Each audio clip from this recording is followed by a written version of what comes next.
Hi hello, ഞാൻ പിന്നെയും വന്നിരിക്കുന്നത് നമ്മുടെ ബിഗ് ബോസിന്റെ റിവ്യൂ ആയിട്ടാണ്. ബിഗ് ബോസിൽ കൂട്ടത്തല്ല് കാരണം ഉറക്കം, തലവേദന. ആരുടെ തലവേദന? നമ്മുടെ രേണു സുധിക്ക് തലവേദനയാണ്.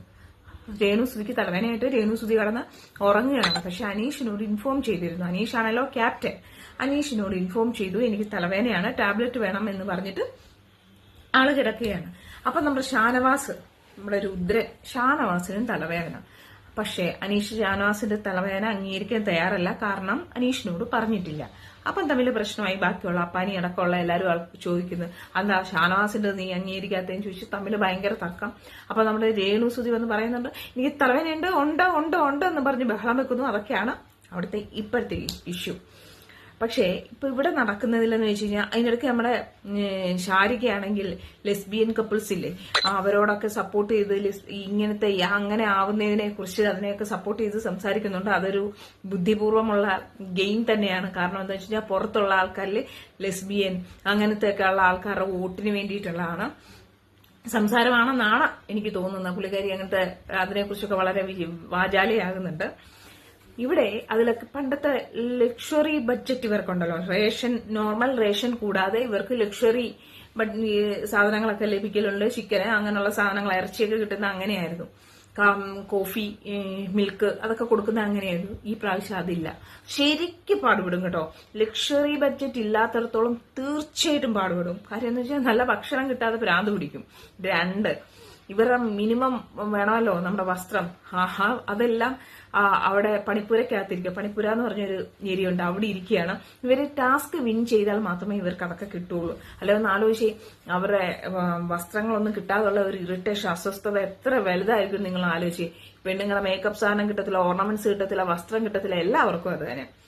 അപ്പോൾ ലക്ഷറി ബഡ്ജറ്റിൽ ഇവർക്കൊരു പോയിന്റ്, ഇപ്പൊ ചിലപ്പോൾ ഒരു 500 പോയിന്റ് 1000 പോയിന്റ് എന്നൊക്കെ ആയിരിക്കും ഈ ലക്ഷറി ബഡ്ജറ്റ് കിട്ടുമല്ലോ. അതിൽ നിന്ന് ഇത്ര സമയത്തിനുള്ളിൽ ഇവർക്ക് ഒന്നെങ്കിൽ മറ്റേ സാധനം എടുക്കാം, സാധനവും അതിന്റെ കൂടെ ഇവരുടെ ഡ്രസ്സും എടുക്കാം. അപ്പൊ അത് ഇത്ര സമയമുണ്ട്, ഇത്ര ബഡ്ജറ്റ് ഉണ്ട്, അതിനുള്ളിൽ കാര്യങ്ങൾ ചെയ്യണം. അപ്പൊ അത് ശരിക്കും പറഞ്ഞു കഴിഞ്ഞാൽ നമ്മൾ പറയുന്ന പോലെ ഒട്ടും ഈസി അല്ല. നല്ല ഭക്ഷണവും മര്യാദയ്ക്ക് ഡ്രസ്സ് മാറാനുള്ള എങ്കിൽ ഇവരൊക്കെ ഇറിറ്റേറ്റഡ് ആവും, അസ്വസ്ഥരാകും. അപ്പൊ ചെറിയ പ്രശ്നങ്ങൾ പോലും വലിയതായിട്ട് പുറത്തേക്ക് വരും.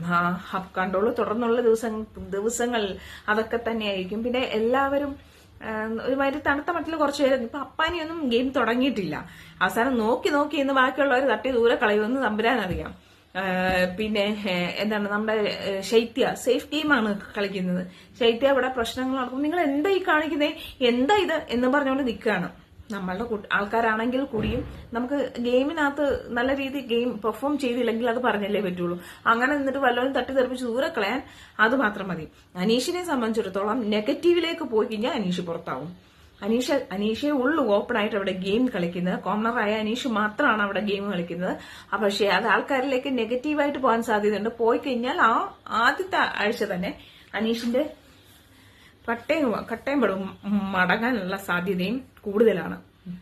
പിന്നെ അബി കുഴപ്പമില്ല, അബി നല്ല രീതിയിൽ. പിന്നെ അബി ഭയങ്കര ഷോർട്ട് ടെമ്പറാണ്, ഭയങ്കരമായിട്ട് കത്തി കയറുന്നുണ്ട്.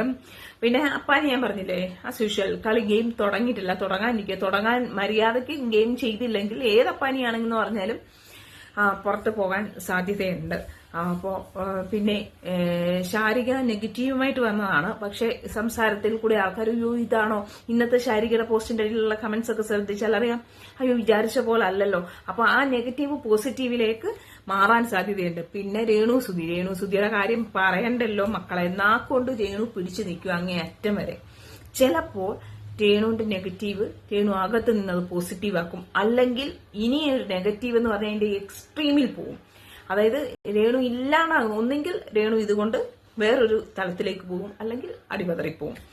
പിന്നെ രേണു ആയതുകൊണ്ട് പിടിച്ചു നീക്കും കേട്ടോ രേണു. പിന്നെ നമ്മുടെ ആര്യൻ വാ തുറന്ന് സംസാരിച്ച് കളിച്ചാലുണ്ടല്ലോ ഫൈനൽ 5 വരാൻ സാധ്യതയുള്ള ആളാണ്. ഒന്നാമത്തെ കാര്യം യങ്സ്റ്റർ ആണ്, അതിലുപരി ഇത്തിരി കാണാനൊക്കെ ആളിച്ചിരി ഗ്ലാമറാണ്. അങ്ങനെ ഒരു ലവ് ഡ്രാമയൊക്കെ ഇറക്കി അവിടെ പിടിച്ചു നിൽക്കാൻ സാധ്യതയുണ്ട്. നമ്മുടെ ഒരു ആലപ്പുഴക്കാരിയുണ്ട്, പുള്ളിക്കാരിയുടെ ഒരു ശരീരശാസ്ത്ര പ്രകാരമൊക്കെ അവിടെ പിടിച്ചു നിൽക്കാനുള്ള സാധ്യതയുണ്ട്. വാതുറന്ന് സംസാരിക്കാൻ മലയാളത്തിൽ ഇച്ചിരി ബുദ്ധിമുട്ടുണ്ട്. എന്നാലും ചിലപ്പം കുറച്ച് ദൂരം പോകാനുള്ള സാധ്യത കാണുന്നുണ്ട്. നമുക്കിപ്പോ ഒന്നും പ്രെഡിക്റ്റ് ചെയ്യാൻ പറ്റത്തില്ലെന്നേ ഓരോ ആളുടെയും കാര്യം. ആ രീതിയിലുള്ള ഗെയിമാണ്. അത്യാവശ്യം എല്ലാവരും കളിക്കാൻ പയ്യെ തുടങ്ങുന്നുണ്ട്. പക്ഷെ ഈ സേഫ് ഗെയിം കളിക്കുന്നവരൊക്കെ ടപ്പിന് പോകും. മുൻഷിയൊന്നും വലിയ ആയുസൊന്നും ഇല്ല, പൊക്കോളും. മുൻഷി പിന്നെ ഒരു കാര്യം സത്യസന്ധമായിട്ട് പറഞ്ഞു, ഇതിന്റെ ഇതിന് കിട്ടാൻ പോകുന്ന പ്രതിഫലത്തിന്റെ വലുപ്പം കണ്ടപ്പോഴാണ് ഇതിൽ കയറണമെന്നുള്ളത്. പിന്നെ അനീഷ് തറയിലിന്റെ കാര്യം വലിയ കഷ്ടമാണ്. അനീഷ് എനിക്കതെല്ലാം മനസ്സിലാകത്ത്. മോഹൻലാൽ ഇൻട്രൊഡ്യൂസ് ചെയ്തപ്പോൾ ഒരു വലിയ സ്ത്രീ വിരോധിയാണ്. എന്നാ പിന്നെ കൊലപാതകം ചെയ്യുന്നതിനെയും കള്ളനെയും ഒക്കെ പിടിച്ചിങ്ങനെ പറയുമോ? സ്ത്രീ വിരോധി എന്ന് പറയുന്നത് ഒരു വലിയ കാര്യമാണ്. അല്ല, അയാളുടെ ഒരു ക്യാരക്ടർ വെച്ചിട്ട് അങ്ങേരൊരു ഡിവോഴ്സ് ആയ ആളാണ്. ആരും അദ്ദേഹത്തിന്റെ കൂടെ നിന്ന് പോകത്തില്ല. അമ്മാതിരി ക്യാരക്ടറാണ് അയാളുടെ. ചൊറിയാന്ന് വെച്ചാൽ അമ്മാതിരി മാന്തലാണ്. പിന്നെ അത് അയാളുടെ ഗെയിമും കൂടിയാണ് കേട്ടോ. അപ്പൊ അവിടെ സത്യത്തിൽ ഗെയിം ചെയ്തു തുടങ്ങിയിരിക്കുന്ന അയാൾ മാത്രമാണ്. പക്ഷെ ഞാൻ പറഞ്ഞില്ലേ, അത് മനുഷ്യ മനസ്സിലേക്ക് നെഗറ്റീവായിട്ടാണ് പോകുന്നതെങ്കിൽ ഈ അനീഷ് തറയിൽ പോകാൻ സാധ്യതയുണ്ട്. പിന്നെ ഒരു വൃത്തിയായിട്ട പണി നമ്മുടെ മൈജി കാണിച്ചു കേട്ടോ.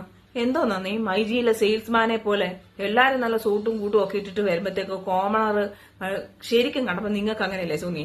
മൈജിയുടെ ഒരു സെയിൽസ്മാനെ പോലുള്ള യൂണിഫോം ഇട്ടുകൊണ്ട് അത് മോശമായിപ്പോയി. അതൊരുമാതിരി മൈജിക്കാര് ചെയ്താണെങ്കിലും അതെനിക്കങ്ങോട്ട് ഇഷ്ടപ്പെട്ടില്ല. എന്താണെങ്കിലും ഇന്ന് ഇതൊക്കെയാണ് നടന്നിരിക്കുന്നത്. ഗെയിം തുടങ്ങിയത് കൊണ്ടാണല്ലോ രേണുവിന്റെ തലവേനയൊക്കെ പൊക്കിയേ. ഇതൊക്കെ പോകും. രേണുവിന്റെ മടി അവിടെ വലിയ വിഷയമാക്കി എടുക്കും.